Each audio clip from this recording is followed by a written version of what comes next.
안녕하세요. 돈이 되는 5분 이야기 도노의 김주정입니다. 생각은 사물을 헤아리고 판단하는 작용이죠. 어떤 사람이나 일에 대해서 기억이라 할 수 있죠. 바로 인간만이 할 수 있는 차별적인 사고인데요. 르네 데카르트는 이렇게 얘기합니다. 나는 생각한다. 고로 존재하다. 그러니까 생각이 없다는 것은 결국 인간이기를 포기하는 것과 같이 아주 중요한 얘기죠. 이 두 가지 상반된 이야기를 한번 해드리고자 합니다. 두 사람을 독방에 각각 묶어놨습니다. 그리고 몸을 묶어놓고 움직이지 못하게 하고 일주일을 버티게 했는데요. 첫째 사람에게는 위에 물이 한 방울씩 떨어질 뿐이었습니다. 그리고 첫 번째 방에는 이런 메시지를 했습니다. 당신은 이 방에서 일주일을 홀로 보내야 합니다. 그런데 불행한 것은 당신 이마 위에 물이 한 방울씩 떨어지는 것인데요.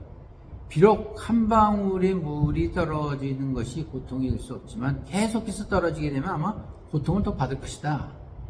근데 과연 당신은 일주일을 버틸 수 있느냐? 이렇게 얘기를 합니다. 그런데 결국은 일주일도 안 돼서 그 물이 떨어져서 피멍이 되고 그 사람은 사형을 헤매게 된다고 하죠. 두 번째 방에서는 똑같이 일주일을 버텨야 한다라는 것은 똑같습니다. 그런데 이렇게 얘기를 하죠. 다행히도 물방울이 하나씩 떨어져서 외로움을 제거할 수 있어. 그런데 그 물방울로 인해서 당신 새로운 것을 해서 희망을 가지고 있으면 거뜬히 살아갈 수 있어. 이렇게 했답니다. 그러다 보니까 그 사람은 똑같은 물방울이 떨어졌지만 두 번째 방에서는 일주일을 견뎌내서 살았다고 합니다.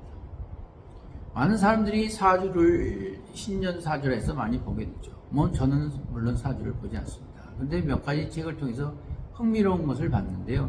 사주 이론은 인간이 해와 달, 음양이라고 그러죠. 해와 달, 지구, 토, 목성, 목, 화성, 화, 금성, 금, 수성, 수 5행 영향을 받아서 갖는다라고 전제하죠. 그리고 생년, 태어난 해, 월, 태어난 일, 생일, 생시 이렇게 네 가지 요소를 해서 그걸 사주라고 그러죠. 네 가지 기둥이죠. 그래서 이 기둥마다 사주마다 두 글자씩 나와 있죠. 이 두 글자씩을 서로 합해서 보면 8글자가 나오는 게 팔자가 나옵니다.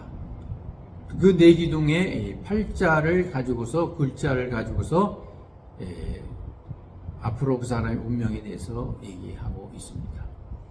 그러니까 그 같은 팔자 숫자가 나오더라도 해석하기에 따라 다르기 때문에 과학적이라 할 수는 없습니다. 그런데 여하튼 이 사주는 동양 고유의 오래된 시간 철학이라 볼 수 있죠. 그래서 결국 사주 팔자도 생각하기 나름이죠. 여성의 화류복이 많다 이런 것이 나오면 연애로 쓰면 될 것이고, 그리고 다른 사람을 만나는 걸 너무 좋아해서 가정에 충실하지 않다라고 그런 정패가 나오면 정치가나 그런 강의자나 이렇게 되는 것이 좋고 그렇습니다. 그래서 우리가 이제 범인을 잡을 때 이제 범인을 찾는 방법을 여러 가지가 있지만 그 사람의 길을 찾아가면서 하듯이 이 사주가 맞고 틀리고를 떠나서 앞으로 어떤 문제가 있을 때는 어떻게 해야 되겠다 하는 것을 자기에게 유리하게 하는 것이 바로 이 사주를 보는 진정한